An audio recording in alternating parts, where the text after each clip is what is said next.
and I play red. We're looking at something a bit unusual today. Board and dice are known for their tea games. And not games about tea, sadly. We're talking about the monstrous heavy Euro games that I'm not going to try and pronounce. You know the ones. But today we're having a look at something different from them. We're going to look at Inuit, the Snowfolk by Board and Dice. Now, I know on this game they hired consultants to try and get some real flavour in the game that was also accurate. Now, being that the Inuit are kind of spread out and there's a lot of differences between different villages, different tribes, you can't get all of that in one game, but this definitely has some of the feel. So, let's have a look. In Inuit, the Snowfolk, players are the leader of an Inuit village. You're trying to ensure growth and prosperity by initiating new members into your village, building reserves, and pleasing the nature spirits. Each turn consists of 3 phases. The first is to restock the Great White. This is where you'll draw cards over the course of the game. So, we restock by placing 1 card. If you have scouts, you can choose to draw more cards. Our player boards start with 1 of each type of villager. So we have 1 scout available to us. So I'm going to place another card. Then you're going to choose and resolve 1 of the occupations on your player board. Count the number of cards that you have, including the ones printed on the board, and take that number of cards from the Great White. Then play continues with the next player. Your player board shows 7 different occupations. At the start of the game, you essentially have 1 of each person. Let's have a look at each occupation on its own. Elders allow you to take adults and children from the Great White. At the moment, we can only take 1, but let's have a look at what's available. So here we have an adult who is a member of the Green Village. At the end here, we have a child. Children are always associated with 2 different villages. So this one here is green and red. So I'm going to take this child and I can choose to place them underneath any of these actions, making them more powerful. So for now, I am going to put them under, I'm going to make them become a whaler because there's a couple of orcas on the board, but we'll have a look. Now the colours are important. At the end of the game, you'll score points as shown at the bottom for each villager you have. So the children are worth 1 point, whereas the adults are worth 2. However, if I were to take this green adult, they would actually give me -2 points at the end of the game because they're not from my village. Next, we have the shaman. Shamans allow you to take rights or spirits from the Great White. So let's have a look. We have a right here. Rights are resolved immediately. So the rite of passage here, each player who has more Inuit in their village than you discards 1. And they're also worth points at the end of the game. So we'll pop that up there for now. Spirits, which I'm sure we'll see, will give you extra points at the end of the game. and work exactly how they say on the card. In fact, let's just find one. So here we are. We have the fox, who is the spirit of cunning. So he will give you 2 victory points for every scout at the end of the game. So again, you just place them above your player board. If you're taking multiple cards on the shaman action, you can actually mix and match. So you can take spirits and rights with that action. The next occupation is warriors. Warriors enable you to take villagers from the Great White. Let's take this one. You turn them upside down, place them above your board, and they count as weapons. These will be worth 1 point at the end of the game. This is also a good way to take out your opponent's villagers and stop them gaining points. Now, whaler, bear hunter and seal trappers all work in a similar manner but apply to different animals. So, the whaler allows you to collect orcas. Now, I put this child here, which means I have a strength of 2, which means I can take 2 orcas from the Great White and put them here. Bears allow you to take bears, and the seal trappers allow you to take seals. These are all worth points at the end of the game. So the orcas are worth 3, the seals are worth 2, and the bears are worth 1. You score these at the end of the game, and then also there are some spirits that will bump up this point value. Lastly, we have scouts. These are the only occupation that you trigger earlier in the round. So if I had my child there, at the start of the round, when I refreshed the Great White, I refresh for 1, I can then use my scouts to add extra cards. This is great, but be warned, because every card you put here gives your opponent chances to gain more cards. At the start of the game, the Polar Nightfall card is shuffled in with the last 10 cards from the deck. So as the deck gets lower, you know this is coming. When this is drawn, it's going to trigger the game end. Finish the round you're working on and stop and start scoring points. So you're going to score for your villagers. Villagers of your colour will score you the points shown on the bottom. Now, while this child is orange and red, it's fine because they've got red. So I'd score 1 point for them. This next villager, however, is orange. So I'd get -2 points. I'd get 1 point there, 2 points there, and 1 point there because, again, the dual colours are fine as long as they include your colour. You're then going to score for your animal cards.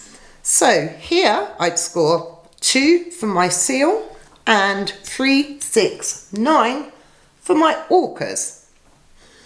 I then get 1 point for every weapon here, so that would be 3. Your right cards, although you've activated them, will score you points, and your spirits you'll need to score appropriately. So here we have the Arctic trout, who's the spirit of water. This gives me an additional 1 VP for each orca. So again, in this case, I'd get an extra 3 points. Going back to the fox, the spirit of cunning, it's 2 VPs for every scout. So my child over here in the scout area would score me an additional 2 VPs. There is actually a very handy score pad. We like these. I think they're very good to just pop on the table so that you can keep an eye while you're playing on what you're going to score. Ties are broken by the player with the fewest Inuit cards. Inuit, the snowfolk, comes with 2 additional modules. You can use either one of them, none of them, both of them, and just mix the cards in with your deck. The first one is the Spirit of the Great White. This introduces more conflict between villages with the conflict cards. The conflict cards allow you to either declare war or declare alliances with other players. If you declare war, each weapon of this colour will be worth an extra 2 VPs at the end of the game. So if I put that next to my player board at the end of the game, I actually have 3 green villagers. So this would be an extra 6 VP for me. You can also declare an alliance with another player. In this case, you gain 2 VPs, both myself and the green player, and just pop it under there for now. The Spirit of the Great White also introduces some legendary characters. So let's have a look at them. These act in the same way as the regular villagers in the Great White. However, you can only take 1 rather than taking many. Most of them are worth -4 VPs though. They each have a specific ability. So let's have a look at the Seal Trapper. We pop him down here like a normal villager. At the end of the game, I will have 8 VPs if I have the most seals. Don't forget he's -4, so technically he's a gain of 4 victory points. All of these are specific to each occupation on the board. So 8 VP if you have the most polar bears, the most orcas, the most scouts, the most weapons. There is also the legendary drum dancer, who is worth 6 points. So there might be a bit of a fight over pulling him out of the Great White. Also in this module, there's a lot of stuff in here, isn't there? There is a few new rites and spirits to go in that have different abilities. And we also have great polar bears. I mean, I think most polar bears are pretty great, but great orcas and great seals that are worth more victory points than their standard counterparts. So that is the Spirit of the Great White module. You can tell because of this little symbol on the cards. I don't know if you can see that. There we go. This little symbol here indicates it's part of that module. So you can add those in for something a little extra. The second module is the Rising Sun module. This kind of introduces times a day, I guess. We have sunrise, high sun and sunset. Now at the start of the game you can either pick or randomly choose one of each type of card and place them in the deck. You're going to do different size stacks and put them in so that you basically go through the course of the day, which is nice. You're going to start with a sunrise.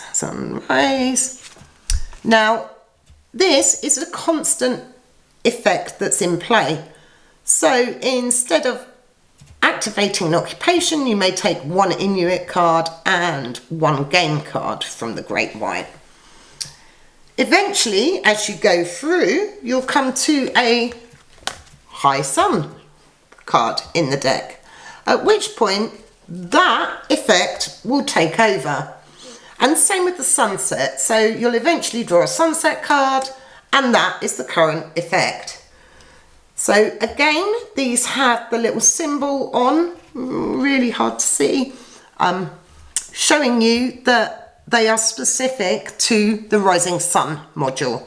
So this is just a way to kind of introduce more theme, I guess. You're playing through the course of a day.